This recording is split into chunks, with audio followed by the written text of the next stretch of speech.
के लिए इतनी सारी हत्याएं हम नहीं होने देंगे।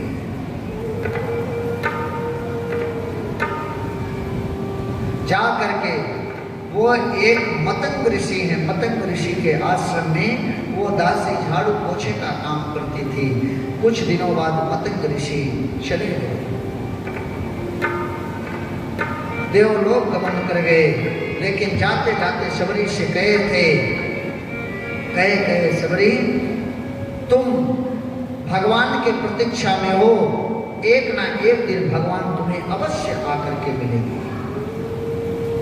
पूछी उनकी पहचान क्या रहेगी?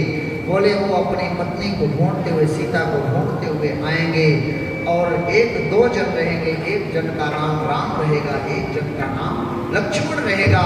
उनके हाथ में धनुष और बाण रहेगा, उनके सिर पर जटाओं का मुकुट होगा और भगवा वस्त्र केसरिया वस्त्र होगा उनके शरीर पर।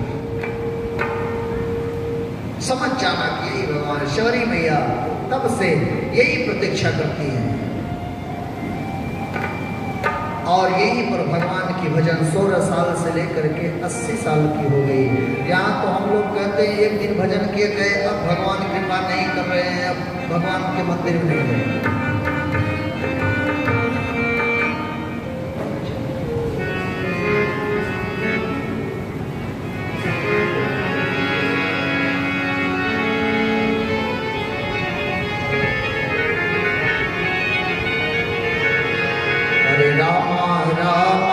रटते रटते तेरे उमरिया, रामा रामा रटते रटते तेरे उमरिया, रामा रामा रटते रटते तेरे उमरिया।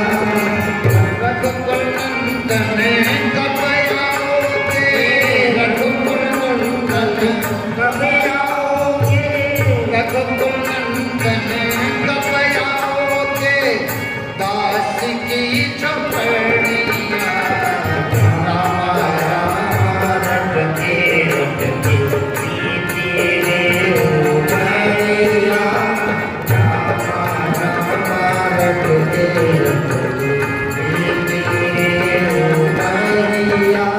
शबरी मैया कहती मैं शबरी मिलने की जाई, भजन भाव नहीं जानू रे। मैं शबरी मिलने की जाई, भजन भाव नहीं जानू रे। मैं शबरी मिलने की जाई, भजन भाव नहीं जानू रे। मैं शबरी मिलने की जाई,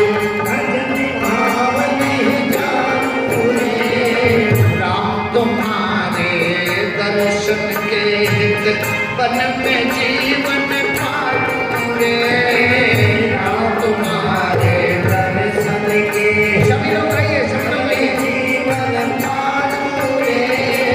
चरण कमल से पावन कर दो, चरण कमल से पावन कर दो, चरण कमल से पावन कर दो, दास की झोपड़िया, रामा रामा रटते तेरे उमरिया, रामा रामा रटते तेरे उमरिया। और कहे शबरी मैया रोज सवेरे मन में जाकर रास्ता साफ कर आती हूँ, रोज सवेरे मन में जाकर रास्ता साफ कर आती हूँ, रोज सवेरे मन में जाकर रास्ता साफ कर आती हूँ, रोज सवेरे मन में जाकर रास्ता साफ कर आती हूँ। अपने प्रभु के खातिर वन से चुन चुन के फल लाती हूँ, अपने प्रभु के खातिर वन से चुन चुन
सुंदर श्याम सलोनी सूरत नैनन बीच बसाऊंगी। सुंदर श्याम सलोनी सूरत नैनन बीच बसाऊंगी। पद पंकज के रज धरे मस्तक चरणों में शीश नवाऊंगी। पद पंकज के रज धरे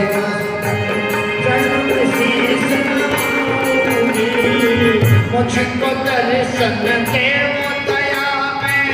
मुझको दर्शन देव दया में। मुझको दर्शन देव दया में। गाढ़ में हर नजरिया मारा मारत दे धीरे धीरे उमरिया। मारा मारत दे धीरे धीरे उमरिया।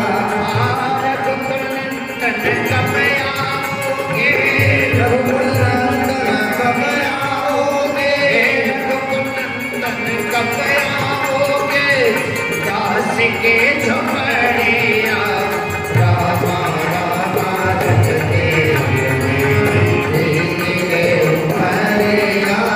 रामा रामा रच दे धीरे उमरिया। रामा रामा रच दे। शबरी मैया रास्ता में फूल बिछा रहे थे झाड़ू लगाकर, तब तक दो मूर्ति आ गए। ताही दे गति राम उदारा शबरी के आश्रम पगधारा। भगवान पहुंचे। शबरी मैया ऐसे फूल चुन चुन करके बिछा रही थी, उधर नहीं देखी, तब तक परछाई उनकी आ गई। शबरी मैया कही ठहरो, इधर मत आना, मैं अपने भगवान के लिए पुष्प बिछा रही हूँ, मेरे भगवान आएंगे। रोज का काम उसका यही रहता है। भगवान ने कहा कि कौन से भगवान है आपके? कई हमारे गुरुदेव बताए थे कि आएंगे, 2 जन रहेंगे। भगवान ने कहा मेरी तरफ देख लो एक बार। शबरी मैया नजर उठा करके देखी, और जैसे ही देखी कही ये 2 तो गुरुदेव ने बताया था 2 हैं। फिर वो याद करने लगी कि इनके सर पर जटाओं का मुकुट है। आपका नाम क्या है? भगवान ने कहा मेरा नाम राम और ये मेरे छोटे भाई लक्ष्मण। शबरी मैया कही गुरुदेव ने ये भी बताया था। हाथ में धनुष बाण भी है और केसरिया वस्त्र भी पहन करके रखा, यानी कि भगवान यही है। मेरी प्रतीक्षा पूरी। शबरी परी शरण लिपट आई, भगवान के चरणों में लिपट करके भगवान के चरणों में प्रणाम करके उठी गई। प्रभु आप चलिए मेरी कुटिया। भगवान को ले गई, कुटिया में बैठाई और कुटिया में बैठा करके भगवान के चरणों को पखारे। चरणों को पखारने के बाद भगवान को मीठे मीठे बेर ला करके देखा। भगवान बेर तो खाए लेकिन लक्ष्मण जी नहीं खाए। अब भगवान देख नहीं रहे हैं। लक्ष्मण जी को ऐसा लगा कि भगवान नहीं देख रहे, लेकिन भगवान कहे लक्ष्मण देखो ये बेर कितना मीठा है। इतना मीठा कभी तुम्हारी भाभी के रसोइया का भोजन नहीं रहता था।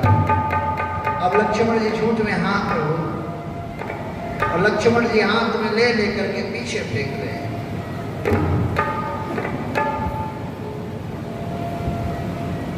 भगवान बेर को खाए और खा करके जैसे ही बैठे थे, शबरी मैया हाथ जोड़ी कही प्रभु मैं ना तो भक्ति जानती हूँ और ना ही पूजा जानती हूँ। मैं एक अधम जाति की नारी हूँ, अधम ते अधम। उसमें मैं मति की मंद हूँ। मैं ना तो भक्ति जानती हूँ ना पूजा जानती हूँ। भगवान ने कहा कि आज मैं आपको अपनी भक्ति बता रहा हूँ, सावधान होकर के सुनो। जब कोई किसी को अमूल्य वस्तु देता है तो उसे सावधान करता है। नवधा भगत कहो तो ही पाही सावधान सुन मति मन चित्त लाए। मति से भी सुनना है, मन से भी सुनना है, चित्त को भी अच्छे से लगाना है। ऐसा नहीं कि मोबाइल से हवा कर रहे हैं, पंखा चल रहा है, कूलर लगे हुए बड़े बड़े, हवा चल रहा है। भगवान ने कहा सुनिए,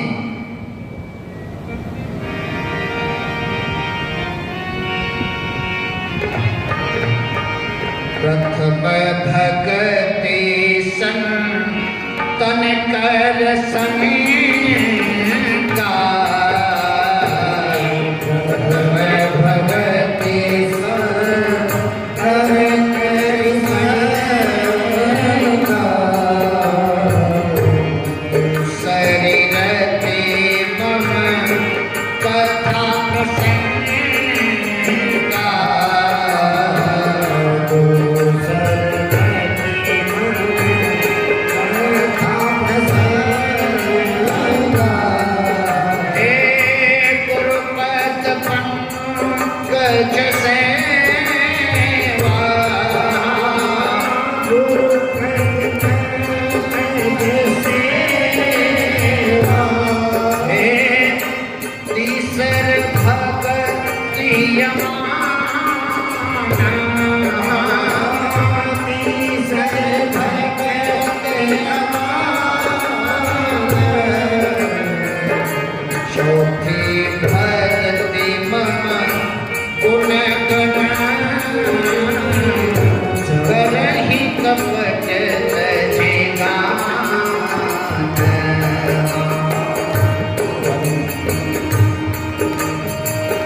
संतों का सत्संग करना।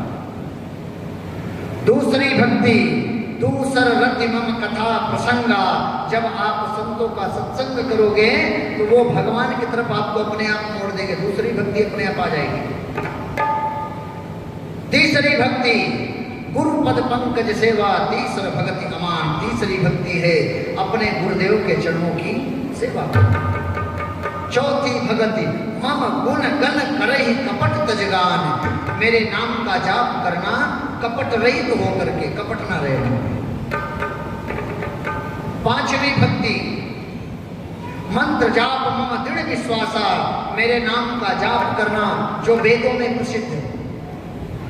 छठ तमशील विरत बहुकर्मा, निरत निरंतर सज्जन धर्मा, सदैव मान रहित होकर के आप सज्जनता का पालन करें, सज्जनता के साथ सभी के सामने आए, ये छठवीं भक्ति है।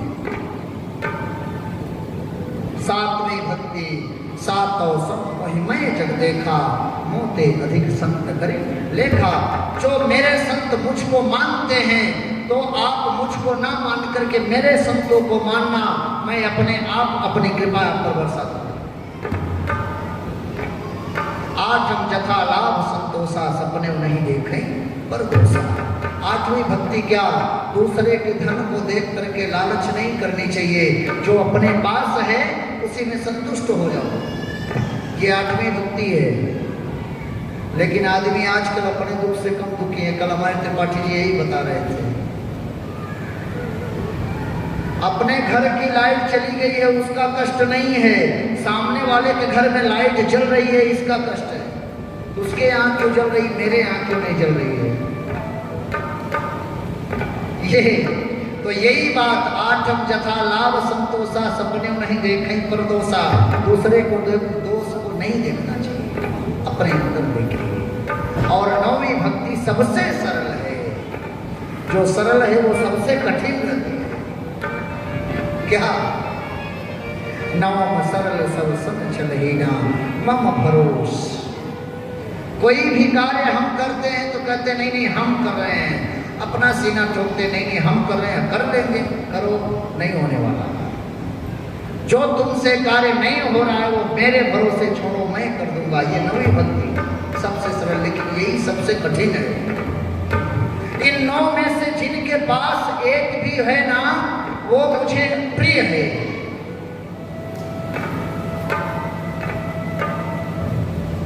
और आपके पास तो मां 9 भक्तियां हैं, आप मुझे अति प्रिय हो। अति प्रिय भगवान को कौन है? सीता मैया। जनक सुता जग जननी जानकी, अतिशय प्रिय करुणा निधान। कौन है प्रिय? सीता मैया। उतना जिनके पास एक भक्ति रहती है और जिनके पास 9 हो जाए वो अतिशय प्रिय हो जाता है, जिनके पास एक भक्ति वो अति प्रिय। भगवान अपनी 9धा भक्ति बता करके कहे कि मैं यहाँ जिसलिए आया हूँ, मेरी सीता यहाँ जंगल से गायब हो गई है, कोई राक्षस चुरा करके ले गया है, आप पता जानती हो तो कुछ बताओ। तब वो कई मेरे गुरुदेव बताए थे कि राम जी जब सीता जी के बारे में पूछेंगे तो बता देना कि आगे ऋष्यमुख पर्वत है, वहाँ पर सुग्रीव नाम के बंदरों के राजा रहते हैं, आप उनसे जाकर के भगवान में पता करेंगे।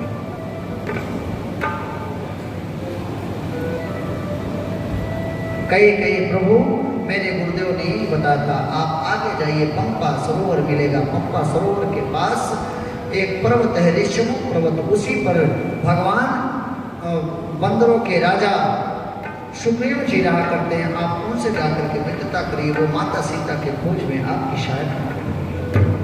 भगवान शबरी मैया कहे प्रभु 2 मिनट रुक जाइए, मैं अपने शरीर को आपके सामने गति दे दूँ।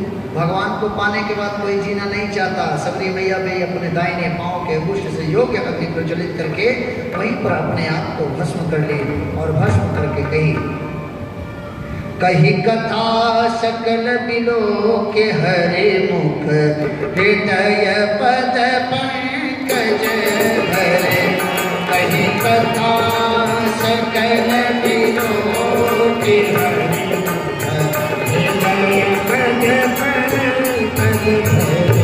कछि चोक पावक दे हरि पद दीन भई कहीं फिरे कछि चोक पावक दे हरि पद दीन भई नहीं फिरे नर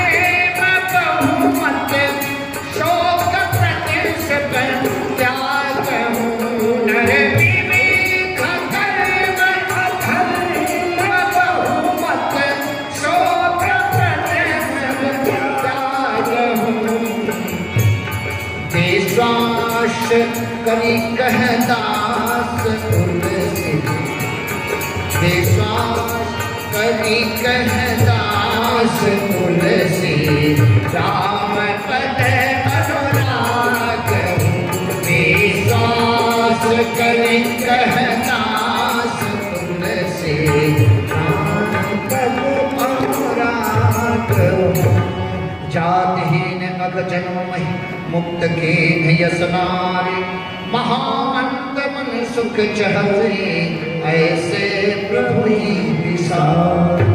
गोस्वामी तुलसीदास जी यहाँ अपने मन को बहुत डांटते हैं। कहे अधम से अधम जाति की नारी और इस पाप के धरा पर जन्म लेने वाली शबरी को जब भगवान गति दे दिए तो मंद तुलसी तो कहाँ संसार के माया जाल में फंसा है, चल भगवान की भजन कर। अरण्य कांड का यहाँ पर समापन। आगे पहुंचे हम किष्किंधा कांड में। किष्किंधा कांड में भगवान आए, कुछ देर तक पंपा सरोवर के पास रुके रहे। पंपा सरोवर के पास रुके रहे, तब तक नारद जी पहुंचे। नारद जी कहे प्रभु आपकी ये विडंबना देख करके मुझको तरस आ रहा है।